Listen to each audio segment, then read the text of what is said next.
Hello there. Welcome to DeanBodi Podcast. That is DeanBodi Podcast.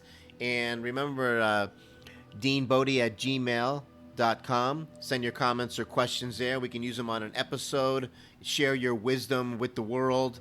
And about anything, really, we talk about anything on this podcast as Bodi and I, my beautiful dog, my beautiful Shiba Inu of my life, do our daily thing over here in Dallas, Texas, and like sharing our stories, and it's been a lot of fun for us so far on this journey.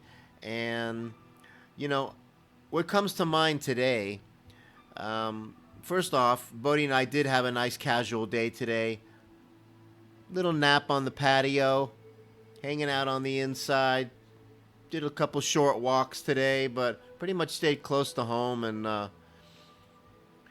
did our thing over here. Pretty casual day, and was a sunny, beautiful day over here. And as the world, you would never even think anything crazy was going on, but it is, and we're all dealing with it at our own levels. And we've been sharing some stories about the past. I shared Little League baseball story, Little League football story, and what comes to mind, though, you ever have the one kid in the neighborhood that's really not afraid of anything, whether it's snakes, lizards, frogs, just ready to go after it and grab it and catch it? It reminds me of one of my best friends growing up, and he had an older brother. One of these guys that could build anything, was great on the drum kit, playing drums, and, ended up being like a master diver and scuba diving and captain of a boat, would take people around on their yachts and things like that. But what comes to mind is I remember walking around the neighborhood and with my friend and his brother, and we spotted a snake on the ground. And I'm like, there's no way I'm going near this thing. So he walks up to the snake, and he takes his left hand and acts like he's kind of faking the snake out and distracting it while he snatches it with his right hand. I was like so in awe. I was like, there's no way in the world I would ever do something like that. So, I think all of us know someone like that just seems like they're fearless when it comes to things like this, And what's funny is later in life, I ended up getting certified in scuba diving, I remember, and going on a scuba trip with him, my best friend and his brother, and we all went down together, and it was like an amazing time. And there he goes again. So he decides he's going to, same guy that caught the snake years before, but he's decided he's going to go, and he sees this lobster underneath this, I don't know what it was. It was just under like a giant rock where you could barely get your hand in there. But he saw something there, right? So he just kind of goes for it, lunges his arm underneath this huge rock, he pulls this lobster right out of there and just shows us this lobster and catches it with his bare hand. And this is the kind of guy he was. And it was crazy, and it reminded me of the time when he caught the snake. I remember reminding him of it, and here he is again going after this lobster. Whole different situation, right? Under the water, and just a great day that was, man. But just kind of, he verified again that he was fearless, and I got such a kick out of that, man. But, we used to live in these apartments in Miami, Florida, down in Kendall, and let me tell you, the timing was just right. I don't know how else to say it, but after moving from the house not too far down the street, my mom and I moved into this apartment, and so many kids. It was just the greatest time. It was just an amazing time. But we used to have a swimming pool down there, right? And we also attached to the swimming pool, the large pool for the adults, was the kiddie pool. You had to kind of get out of the big pool to walk over to the kiddie pool. But we used to take these things called WOP boards, we'd call them, or skip board. Now, what they would be called is like a what's the name of it? I'm trying to think of the name. Not surfboard or skip board or something like that. That they use much more fancy than we used to have. But we used to make our own, and we'd cut them out in like horseshoe shapes, and we would varnish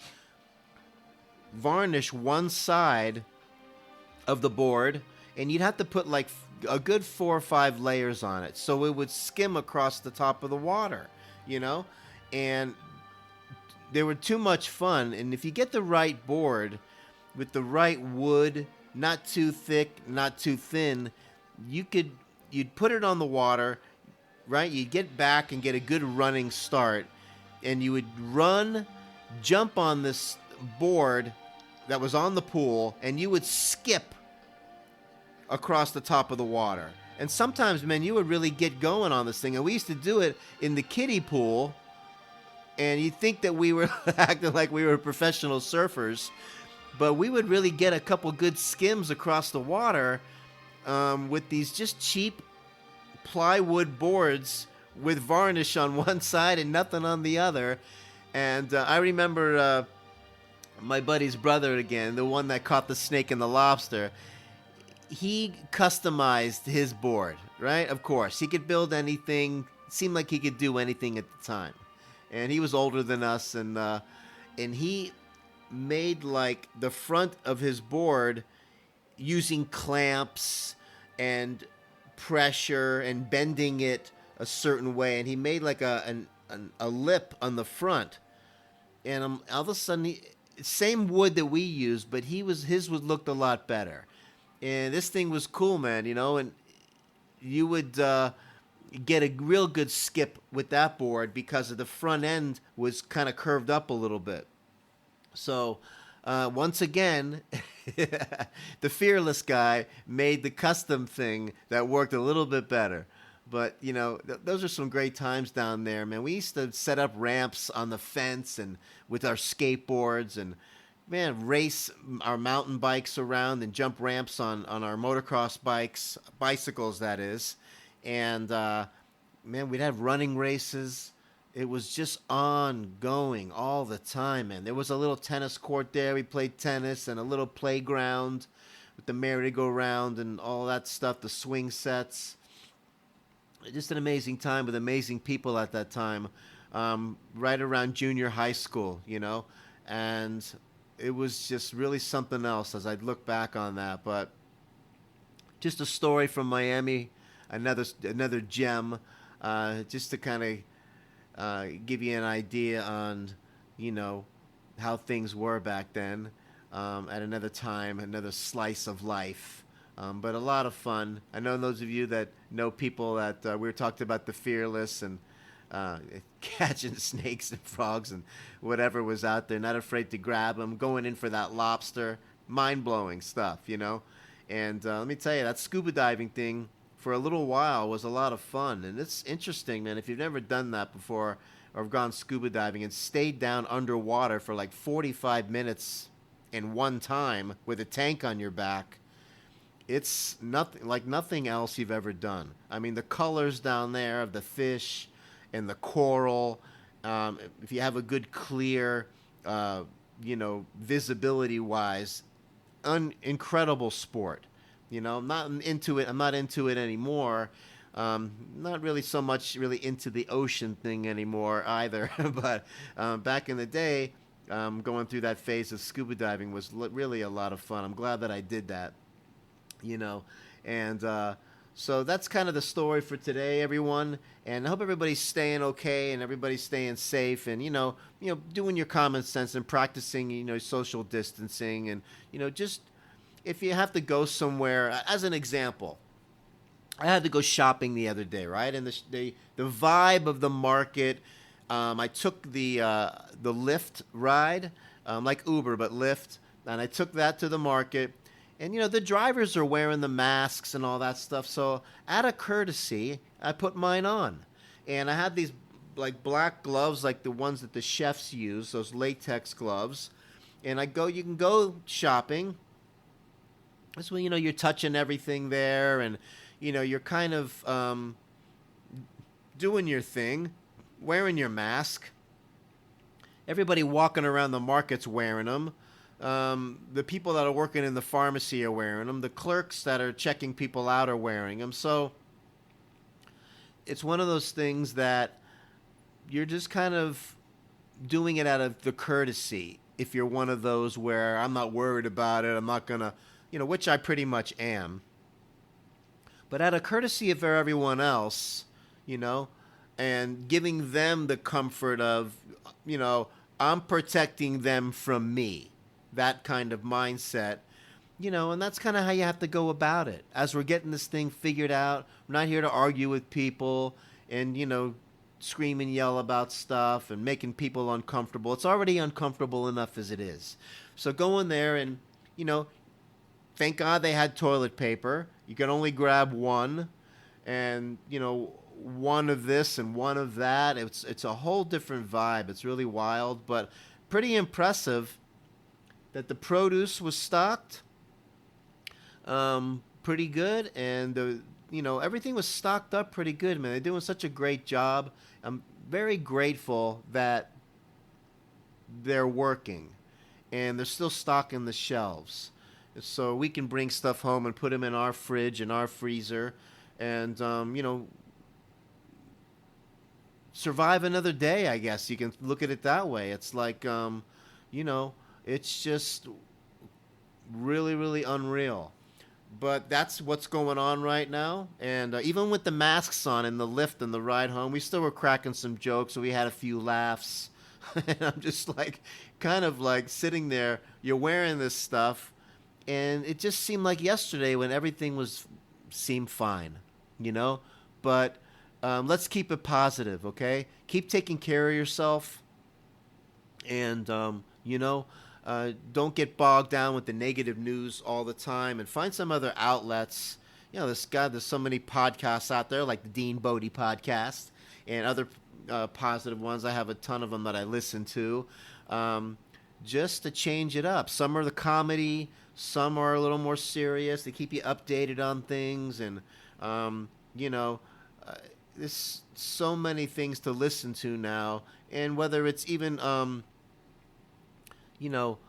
books, you can order books on Apple, and you can do that, and you can have audio books now, and we got all kinds of stuff at our disposal. Then going online, and I watch some comedy stuff on YouTube just to kind of. There's so many things you can do to give yourself an attitude adjustment, whether it's putting your favorite song on and snap yourself out of it. Go for a walk outside, as Bodi and I do all the time, and clear your head. Grab a book and you drift off into something, some kind of sci-fi story or anything that you like, really, that's gonna, keep you from getting bogged down with the day-to-day that's going on now, because it just seems like the same thing over and over again. And as we get this figured out, it's good to have these outlets to keep your head screwed on straight, right? So, again, DeanBodi Podcast. We're all podcasts where you do get your podcasts, whether it's Apple, Google, Spotify, one of those. And, we're going to be doing these on a daily and sharing some stories and just doing our thing over here, DeanBodi Podcast. Please send in any questions or comments. If you have anything, you want to share some wisdom, DeanBodi@gmail.com. We'd be happy to share it on an episode. We're having a lot of fun doing this. And you guys out there in podcast world. And don't forget, we do the YouTube channel too, the DeanBodi YouTube channel. And we're doing some short videos there. And we're seeing how we can find a way to connect all this and build a little community, and just see where this takes us, And I hope you're having a great day once again. Keep moving forward. Stay positive, all right? And let's end it with the new DeanBodi theme song. It's Dean and Bodi Show. Have a great day, everyone. Bye-bye now.